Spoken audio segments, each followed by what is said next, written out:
Valores diferentes, né? São Olha, valores diferentes, né? eu não quero entrar no mérito, sabe, Dancas, eu tenho minhas convicções pessoais a respeito de toda e qualquer ocorrência, mas eu não coloco isso na frente do direito, da minha posição, enfim. O que eu quero É uma dizer falta aqui, de que sensibilidade eu terrível também, você falar isso de uma vítima, do acho que parente, todo né? mundo está num momento emocional ali muito Claro, difícil, né. Eu claro. fui policial militar, eu sei o que Eu fui também civil. Então, mo fomos, né? Fomos, né. Fomos. E eu sei como é. Eu vivi isso, eu sei como é. Então, a gente sabe o contexto emocional. E tudo isso ocorreu dessa forma que nós entendemos que é uma forma atabalhoada de levar as ocorrências adiante, porque o ordenamento jurídico não foi observado. Porque se essa ocorrência tivesse sido levada para a delegacia, para o delegado de polícia plantonista que estava lá, inclusive, aguardando receber essa ocorrência, e a ocorrência não foi apresentada a ele, se isso tivesse sido feito, a gente teria o curso normal da Constituição Federal, do ordenamento jurídico infraconstitucional, inclusive de normas estaduais, porque existe uma resolução da própria SSP. Então, é isso que eu queria entrar, no mérito, se você puder responder, esclarecer a nossa audiência, que não é só São Paulo, é Brasil, né, então você colocou 2 ocorrências, aquele senhor que a gente Hum, tem as imagens recuperadas e colocamos aqui no podcast, que ele veio a sofrer um tiro na cabeça, eu acho que foi, né, e essa era a carta do repúdio. uhum. Naquela época, o senhor já estava como presidente da Associação dos Sim, Delegados e criticou muito o Derrite, que é sim, policial militar, sim. oficial da Polícia Militar.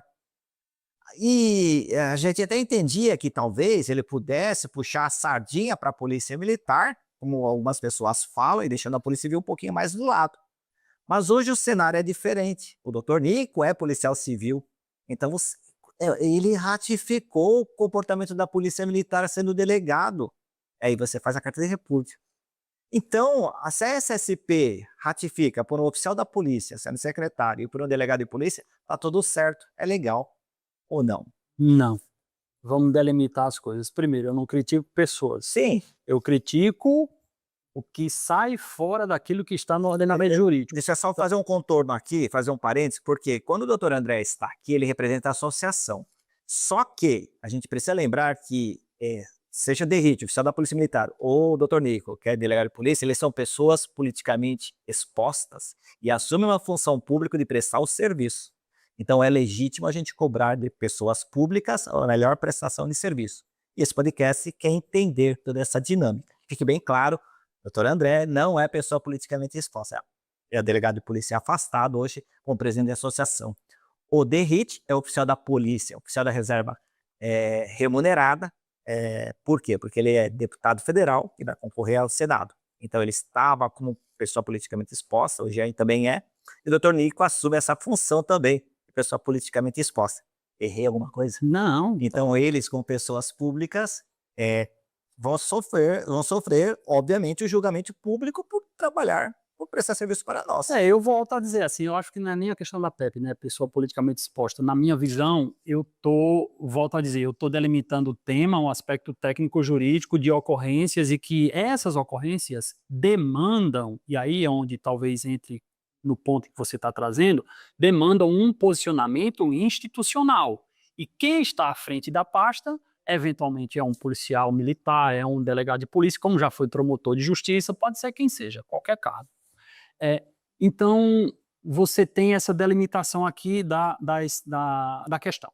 Bom, trazendo isso aqui, vamos agora para os fatos, agora para o direito.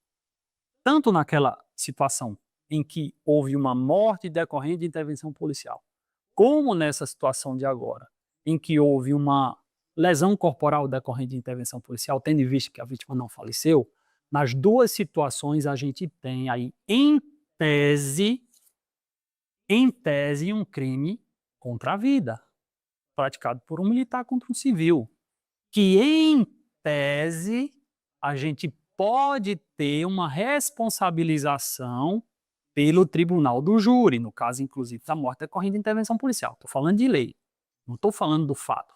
Como eu disse no começo, eu não me posiciono sobre o mérito. Eu costumo, inclusive, Danks, ter esse posicionamento em relação a outras ocorrências de delegados de polícia que nos procuram enquanto representante deles. Você vê o caso, vou trazer outro caso aqui, que foi o caso do Rafael, do policial Rafael, que, infelizmente, pela desintegração entre as forças de segurança no estado de São Paulo, e essa crítica a gente fez de maneira muito contundente, morreu no campo operacional por um disparo realizado pelo policial militar. Você lembra dessa ocorrência, né? Quando é Paraisópolis? Foi Zona Sul também. Eu não lembro, talvez foi lá. Acho que foi Aquele isso. pedaço lá. Isso. Veja, E, só lembrando, é uma ocorrência onde você teve a incursão da rota e veio os policiais civis, aí começaram a falar, mas ele não era investigador, ele era agente de telecom, não poderia estar lá. Essas bobeiras aí que a polícia militar resolve falar, não sei por quê. Tentando defender a polícia militar antes de conhecer os fatos. Mas eu lembro dessa daí, André. Então, veja, voltando, quando o delegado de polícia analisa uma ocorrência e que ele sente-se ali invadido de suas prerrogativas, ele me procura, enquanto representante, porque a Associação dos Delegados é quem dá voz.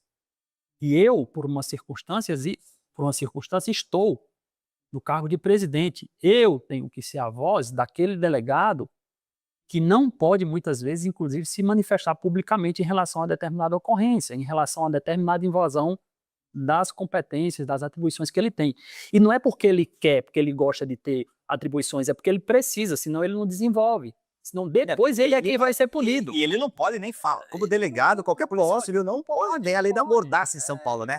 Exato. Aqui em São Paulo é chamado de lei da mordaça, que não acontece em outros estados.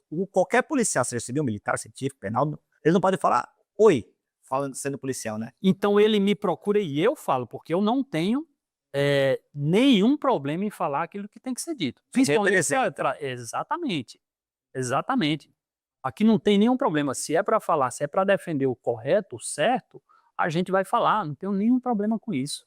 E vou continuar fazendo.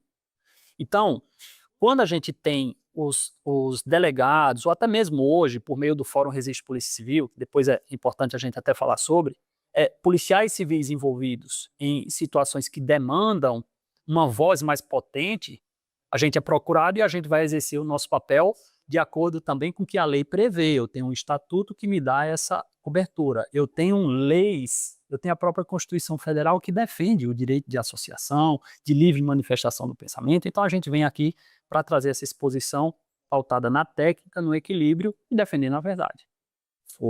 André, está bem claro a posição sua, mas a associação que você representa, eu tenho falado isso em vários episódios aqui.